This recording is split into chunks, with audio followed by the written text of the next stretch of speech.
নমস্কার বন্ধুরা, আপনারা দেখছেন ব্রাদার্স টক শো। আজকে দুটো খুবই ইম্পর্টেন্ট আজকে ম্যাচ ছিল। প্রথম ম্যাচ ছিল royal Challengers Bangalore versus Gujarat Titans, যেখানে গুজরাট টাইটান্স এর মাস্ট উইন ছিল। আরসিবি হেরে গেলেও কোনো যায় আসছে না, কারণ তারা এমনি কোয়ালিফাই করবে না। সেকেন্ড ম্যাচ ছিল Chennai Super Kings versus Sunrise Hyderabad. দুটো ম্যাচেই Chennai Super Kings and Royal Challengers Bangalore দুজন জিতে গেছে, বিরাট কোহলি অ্যান্ড মহেন্দ্র সিং ধোনি। তো এর থেকে খুশির খবর আর কি হতে পারে? কথায় আছে যে যার কখনো কিছু হারানোর কিছু থাকে না, সে এইভাবেই খেলে। লাইফে কি হয় না, আমার যদি কিছু হারানোর না থাকে তখন মরিয়া হয়ে খেলবো। তো আরসিবি আজকে গেমটা সেটাই দেখা গেল। ফ্যাফ ডু প্লেসিস স্টার্টিং 12 বলে 24 প্লাস বিরাট কোহলি যে আবার 70 প্লাস প্লাস যে আজকে আননোন পার্সন উইল জ্যাক্স যে এত ভালো খেলে কেউ কখনো জানতো না। যে উইল জ্যাক্স 17 বলে 18 রান করে খেলছিল, সেই উইল জ্যাক্স 41 বলে 100। এটা ভাবার বিষয়।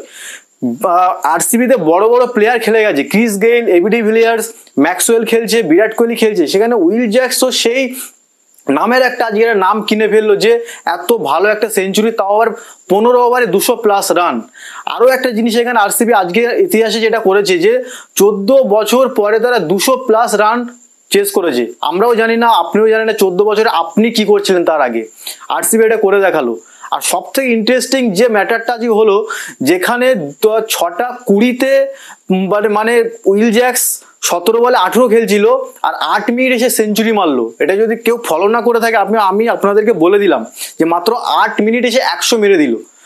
এই ধরনের পারি, যেখানে রশিদ খানকে 1 ওভারে 29, যেখানে ডেথ ওভার স্পেশালিস্ট মোহিত শর্মাকে এইভাবে মারলো, সেখানে কম ট্যালেন্ট নেই প্লেয়ারটা বলবো না, তুক্কাতে কেউ লাগে না। হ্যাঁ, আহমেদাবাদ কিন্তু অনেক বড় মাঠ, যেখানে আমরা ওয়ার্ল্ড কাপ হেরেছি, সেই মাঠ 200 প্লাস রান অনেক হয়, চেস ভালো হয়, কিন্তু সেখানে রশিদ খানের মতো, মোহিত শর্মার মতো, নূর আহমেদ যেখানে ভালো ভালো বোলার আছে, সেই রান এখানে চেস করে দেখালো ব্যাঙ্গালোর হয়তো যেতে পারবে না, কিন্তু ভালো ভালো টিমের পার্টি খারাপ করতে পারে। তাই বলছি, পেছনের দিকে যে টিমগুলো আছে তাদের দেখে একটু সাবধান, কারণ এরা খুব ডেঞ্জারাস, এদের কোনো হারানোর ভয় নেই। আমি তো কোয়ালিফাই করবো না, অন্যদেরকেও আমি কোয়ালিফাই করতে দেবো না। তাই সাবধান Mumbai Indians, Punjab Kings, Delhi Capital, Lucknow, সবাই সাবধান যাদের যাদের সাথে ব্যাঙ্গালোরে খেলা আছে। রয়্যাল চ্যালেঞ্জার্স ব্যাঙ্গালোর তো একটা খুবই ভালো ধামাকাদার পারি খেলে ম্যাচ জিতেছে, কিন্তু সেকেন্ড খেলা যদি দেখা যায়, চেন্নাই সুপার কিংস কিন্তু হায়দ্রাবাদকে পুরো নাকানি চোপানি খাইয়েছে। কথায় আছে, ছেলে যদি কিছুদিন বাবার পোশাক পরে ঘোরে, সে কিন্তু বাবা হয়ে যায় না, বাবা বাবাই থাকে। আর চেন্নাই আজকে তার জাত চিনিয়ে দিল যে তারা কি ধরনের টিম, কেন তারা 5 বারের চ্যাম্পিয়ন আইপিএল এর। যে হায়দ্রাবাদ 4 বার যারা 250-র ওপরে রান করেছে, সেই হায়দ্রাবাদ আজকে চেন্নাইয়ের সামনে নাকানি চোপানি খেলো। চেন্নাই হায়দ্রাবাদের বিরুদ্ধে টার্গেট দিয়েছিল 212। মনে হয়েছিল যেন এই রানটা হায়দ্রাবাদের কাছে অনেক কম, কারণ যে হিসাবে অভিষেক শর্মা আর ট্রাভিস হেড খেলছে, তো কোথাও না কোথাও এটা মনে হওয়াটা অনেকটা স্বাভাবিক। কিন্তু চেন্নাইয়ের বোলিংরা যেভাবে এক্সিকিউট করলো নিজেদেরকে, তো সেখানে হায়দ্রাবাদের একের পর এক উইকেট পড়তে থাকলো, থামলো না। এটা আগেও বলা হয়েছিল, হায়দ্রাবাদের ব্যাটাররা যে স্টাইলে খেলছে, তারা যদি এই প্যাটার্ন যদি চেঞ্জ না করে, সব গেমে যদি সেম প্যাটার্নে খেলে, তাহলে কিন্তু যে কোনো ম্যাচেই তারা কোলাপস করতে পারে। আর আজকেও সেটাই হলো।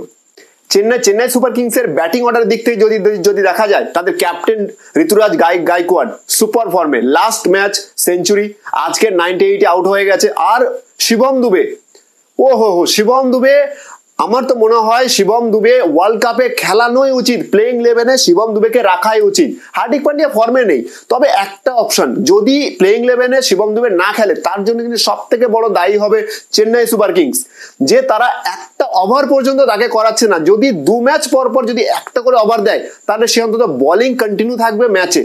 নেটে বল করা, ম্যাচে বল করা অনেক ডিফারেন্স হয়।